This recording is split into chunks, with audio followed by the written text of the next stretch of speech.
Hi everyone, if you're watching this video then you're probably looking for some assistance with the Unit 3 test part 2 and getting started with that. So that's what I'd like to do, is just to help you out by going over the expectations and how to complete this assignment. So in the Unit 3 test part 2, the assignment is to compare and contrast Japanese and Chinese responses to Western imperialism. This is going to be split into about a 2-paragraph response.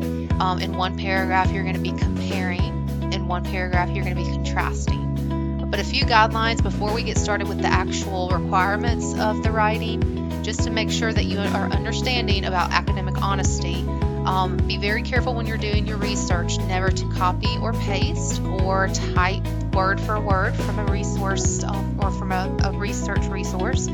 Make sure you're always putting things into your own words, otherwise you are violating academic honesty and will be punished for it. Also, make sure you're reading about the guidelines for grading. This is all found in the actual project assignment, in the instructions that can be found in the project assignment. But the responses for this assignment should be lengthy. Each paragraph should be approximately 7 sentences because you are required to give me some examples and really explain how these countries reacted the same or differently to Western imperialism.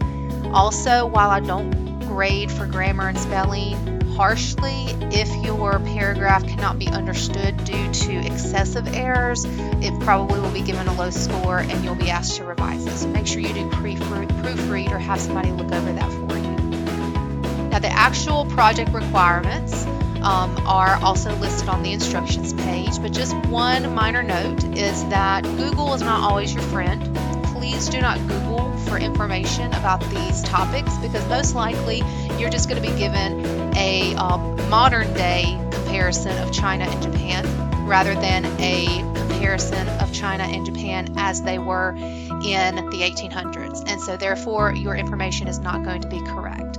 So Google does not always lead you to the correct path. What will lead you to the correct path is the information that I've given you next to this red star.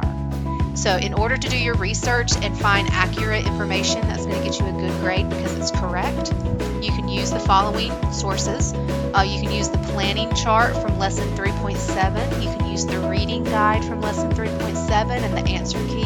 That can be all found in the lessons to help you brainstorm for your writing. Also, textbook pages 55 through 75 cover China and Japan. And the class recordings from September the 23rd to October the 3rd. That is when we really went over this information in depth in class, and we looked at how similar and how different China was to Japan with the Western imperialism that started in the 1800s. So all of those sources can be used to gain accurate and truthful information that will get you a good score. Because if you write about inaccurate information, of course, it's going to be counted off. Now, the first paragraph, this is what I recommend. The first paragraph, which can be approximately 7 sentences, you can recommend or you can start by describing how similar China and Japan were. So what are the similar ways that China and Japan responded to Western imperialism? You can use some specific events and examples to show how their responses were similar there at the beginning. And then in paragraph 2, you're going to do the opposite. So paragraph 2, you're going to describe in about 7 sentences how their responses were different. So we talked about this a lot in depth in class, which is why it's going to be really good to go back and watch those recordings.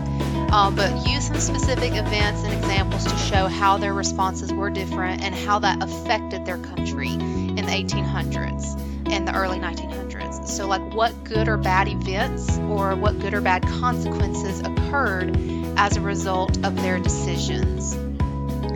If you need assistance with this, please come see me in live help on Tuesdays and Thursdays from 9:30 to 10:15. But it's going to be very important that you have completed the lessons for Unit 3, that you've used the textbook to help you, and that you've watched the class recordings, because doing those things should ensure that you're prepared to compare and contrast China and Japan. So if you have questions, please make sure that you let me know and turn in all assignments before you log off Friday evening.